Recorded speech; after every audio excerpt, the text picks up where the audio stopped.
बड़ी विनम्रता के साथ आपसे कह रहा हूं, अपने देश के प्रति गर्व करना सीखिए। जो लोग अपनी भाषा, अपने वतन, अपने रहन सहन और अपनी सभ्यता पे गर्व नहीं करते, उस देश को गुलाम होने में फिर ज्यादा देर नहीं लगा करती है। ध्यान रखिए, आज हम आजादी की सांस ले रहे हैं तो हमें कभी हमारे पूर्वजों को इस देश पे बड़ा गर्व था।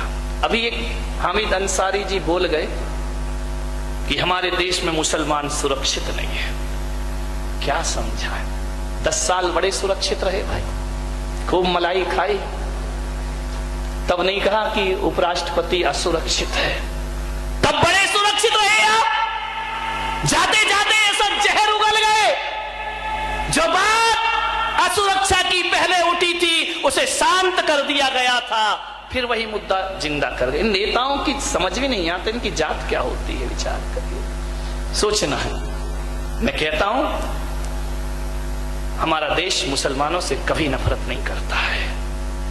यदि मुसलमानों से नफरत करता तो ध्यान रखिए, तिरंगा नहीं होता, लाल किले पर भगवा फहरा रहा होता। ध्यान रखिए, यदि नफरत करता ये देश मुसलमानों से तो ये तिरंगा नहीं होता।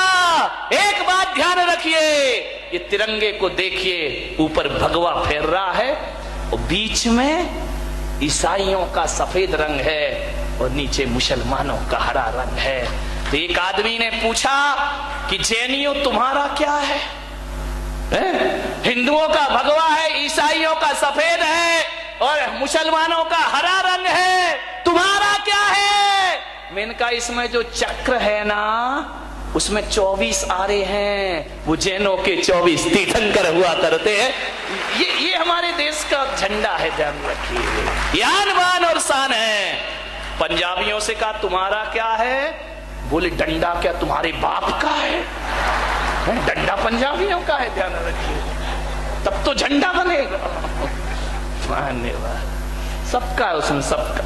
यदि ये देश मुसलमानों से नफरत करता तो हरा रंग कभी इस झंडे पर लहराता हुआ दिखाई नहीं देता। ये देश तो सबसे प्यार करता है।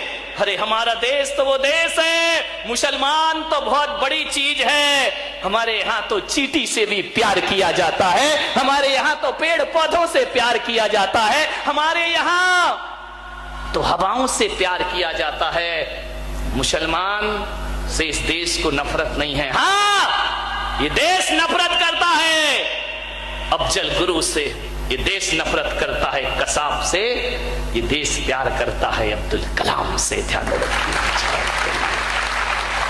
अब्दुल कलाम से प्यार करता है ये देश। विचार करिए, राष्ट्रपतियों में अब्दुल कलाम जैसा राष्ट्रपति आज तक इस देश को प्राप्त नहीं हुआ है। ध्यान रखिए, ना हमें रंग से नफरत है, ना जाति से नफरत है, ना मजहब से नफरत है। देश तो सम्मान करता है राष्ट्रभक्तों का, और राष्ट्रद्रोही यदि हिंदू भी हुआ तो देश उससे भी नफरत किया करता है। मान्यवर, ऐसा हमारा देश। कहां नफरत? प्रेम से रहते हैं, प्रेम से जीते हैं। मान्यवर, यदि देश नफरत करता तो मुसलमान उपराष्ट्रपति बन सकता था इस देश में। विचार करिए, सरदार राष्ट्र प्रधानमंत्री बन सकता था इस देश में। अरे मेरा देश तो वो देश है, कौन कहता है भारत भूखा मर रहा है? विचार करिए, कौन कहता है भारत भूखा मर रहा है? चाय वाला प्रधानमंत्री बन रहा है,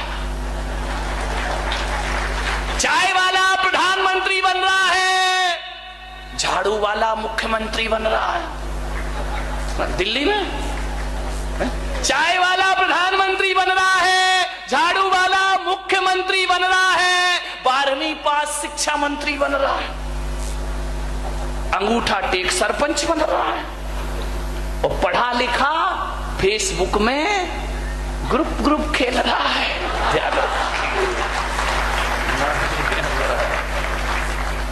विचार करना है, कौन कह रहा देश भूखा मर रहा है? कितनी तरक्की कर रहा है हमारा देश। विचार करिए आप। एक कुत्ता भारत आ गया विदेश का, एक कुत्ता विदेश का भारत आ गया, भारतीय कुत्ते इकट्ठे हुए, बोले क्यों रे, तेरे देश में क्या कमी थी जो यहां आ गया है? बोले नहीं, कमी तो कुछ नहीं थी, खाना भी बहुत अच्छा, खान पान अच्छा, रहना अच्छा, जीना अच्छा। तो बोले फिर भारत क्यों आया? बोले भारत में भौंकने की जितनी स्वतंत्रता है वो दुनिया के किसी भी देश के पास नहीं है। ध्यान रखना, यहां भौंकते रहते हैं लोग, ऊंची कुर्सी पे जाके भी भौंकते ही रहते। करें क्या देश को? विचार करिए, सोचना है आपको। माननीय चाइना, ध्यान से सुन ले, हमारे पास सब कुछ है, ये मत समझना कि तोप तमंचे नहीं, बहुत है हमारे यहाँ, तोप तमंचों की जरूरत नहीं। हमारे यहाँ की तो महिलाएं इतनी तेज हैं, क्या जरूरत है तोप तमंचे की? ये मत सोचना कि बारामती की महिलाएं चूल्हा फूंकना जानती हैं, इनको सीमा पे भेज दो तो पाकिस्तान चाइना को भी फूंक देंगे। ध्यान रखना, ये नहीं, ये ऐसे कोई कमी नहीं है, ये चूड़ियां ही नहीं पहनती हैं। चाइना से इतना ही कह दो कि 62 के दिन तुम हमें याद मत दिलाओ, अब आओगे तो हमारी देश की महिलाएं चूड़ियां भी पहनाएंगी और घाघरा भी पहनाएंगी। ध्यान रखिए, यहाँ पे आ जाए लगे तो गले का हार है यही औरत, और जिद पर आए तो तलवार है यही औरत। ध्यान रखिए, विचार करना है आपको। चाइना से कह देना हमारे पास सब कुछ है, हमारे पास युद्ध भी है और हमारे पास बुद्ध भी है। ध्यान रखना, तुम्हारे पास अकेला युद्ध होगा, बुद्ध तो हमारे हैं तुम्हारे पास। हमारे पास युद्ध भी है, हमारे पास युद्ध भी है, और हमारे देश के पास सेना पे खड़ा वीर भी है, तो मंदिर में बैठा कोई महावीर भी है। ध्यान रखिए, सेना पे, सीमा पे खड़ा कोई वीर है, मंदिर में बैठा कोई महावीर है। हमारे पास महावीर भी है तो हमारे पास महाविनाश भी है। अब चुनना चाइना को है कि महावीर के पास आना है, या हमारे वीर सैनिकों से जाके निपटना है। युद्ध भी देंगे और बुद्ध भी देंगे। अरे बुद्ध दोगे, बुद्ध लोगे तो चाइना वालों बुद्धिमान हो जाओगे, और युद्ध लोगे तो बुद्धू बन करके रह जाओगे। भारत की ताकत अब बड़ी विशाल ताकत है, सब कुछ है भारत के पास, किसी चीज की कमी नहीं है। मान्यवर, आपसे निवेदन है, अब बस पसीना बह, मुसलमान कभी असुरक्षित नहीं है। हमारे देश में प्रजातंत्र है, और ऐसा प्रजातंत्र दुनिया के किसी भी देश को प्राप्त नहीं हो सकता है। यहां सबका साथ, सबका विकास, अच्छे दिन बोलो नहीं आए क्या? जीएसटी को छोड़ो, ज्यादा उस लफड़े हैं मतलब। आज लोग मोदी का विरोध कर रहे हैं, लेकिन किसी भी देश की 70 साल पुरानी परंपरा को बदलना पड़े तो वक्त लगता है, समय लगता है मेरे भाई। एक दिन ये देश विकास की ऊंचाइयों पर पहुंचेगा। लोग करते रहे विरोध, मोदी ने नोटबंदी करी, परेशान हुए लोग, ऐसा नहीं कि परेशान नहीं हुए, लाइन लगाना पड़ी बैंक में, अपने ही पैसे 4000 लेके संतोष से गुजारा करना पड़ा। लेकिन यदि ये व्यवस्थाएं गलत होती तो नोटबंदी के समय गृह युद्ध छिड़ जाता पूरे देश में। लेकिन परेशान होने के बाद भी लोगों ने विश्वास किया कि नहीं, इसमें भारत का हित है, अपने देश का हित हुआ करता है। ज्यादा रखिए, अभी ममता बनर्जी ने कह दिया भाजपा भारत छोड़ो, पगला गई है भाजपा भारत छोड़ो, भारतीय जनता पार्टी भारत छोड़े। मैंने जब अखबार में पढ़ा मुझे ऐसा लगा, तुम्हें कैसा लगा? मुझे ऐसा लगा कि कोई सिरफिरे लोग भारत से कह रहे हैं भारत छोड़ो। ध्यान रखिए, मुझे ऐसा लगा कोई सिरफिरे कह रहे हैं भारत से कि भारत छोड़ो। ध्यान रखना, मैं कोई प्रचार नहीं कर रहा हूं, आप सोचोगे मैं बीजेपी का आदमी हूं। मैं कोई प्रचार नहीं कर रहा हूं, लेकिन जितने भी दल और जितनी भी पार्टियां इस देश में हैं, केवल भाजपा है जिसके आगे भारतीय शब्द लगता है, बाकी कहीं भी भारतीय शब्द दिखाई नहीं। मैं कोई प्रचार नहीं कर रहा हूं, अपन तो निर्दलीय लोग हैं। मोदी जी के सामने अपनी एक समस्या रख रहा हूं। उन्होंने अपना अगला मिशन बताया, जनसंख्या पर रोक लगनी चाहिए और इस पर वह काम करेंगे। देश के हित में, समाज के हित में, राष्ट्र के हित में मोदी जी जो कदम उठा रहे हैं, मैं उनके साथ हूं। ध्यान रखना, जनसंख्या पर रोक लगना चाहिए। जनसंख्या बढ़ेगी तो देश उन्नति नहीं कर पाएगा, विकास नहीं कर पाएगा, देश समृद्धशाली नहीं हो पाएगा। मोदी जी इस पर काम कर रहे हैं। मेरी आवाज मोदी जी तक पहुंचा दी जाए।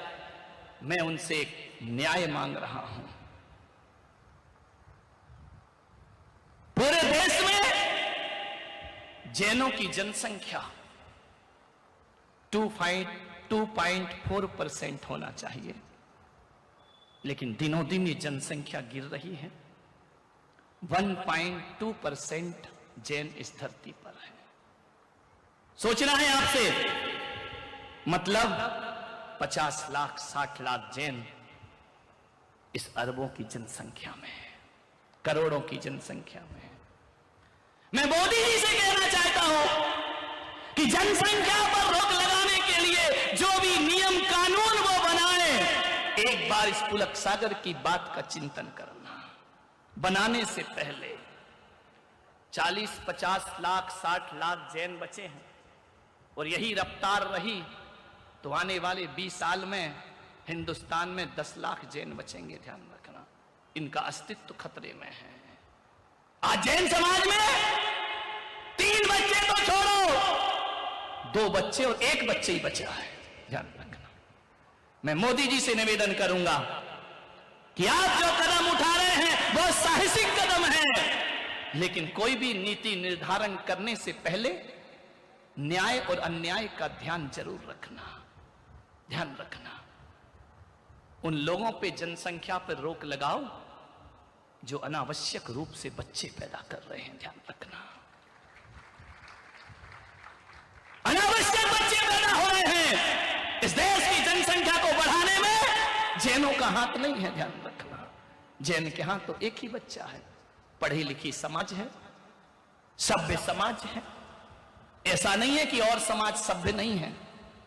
इस देश के निर्माण में जितनी और समाजों का हाथ है, जैन समाज का भी अपना हाथ हुआ करता है। ध्यान रखना, जैनों की संख्या घट रही है। क्या एक सा नियम लगेगा सबके लिए? जहां ज्यादा हो रहे हैं उनके लिए भी वही कानून, और जहां एक है वही, फिर तो अन्याय हो जाएगा देश के साथ। हमारा अनावश्यक रूप से बच्चे पैदा हों तो पाबंदी लगाओ, लेकिन यहां तो हमारी समाज के अस्तित्व पर प्रश्न चिन्ह लगा हुआ है। यहां तो हमारी समाज का अस्तित्व खतरे में है। ये त्याग, तपस्या, वैराग्य, ये कठोर साधनाओं का इतिहास हमारी समाज का, हमने अपने जीवन में लोगों के लिए, देश की रक्षा के लिए जैन साधु अपने तन के कपड़े भी उतार करके फेंक दिया करता है, अंजलि भर खाता है और एक कमंडल पानी में 24 घंटे गुजार दिया करता है। वो जैन समाज जिसने इस देश को बहुत कुछ दिया है। दिया क्या है? ये देश अपना है, हम इस देश के वासी हैं।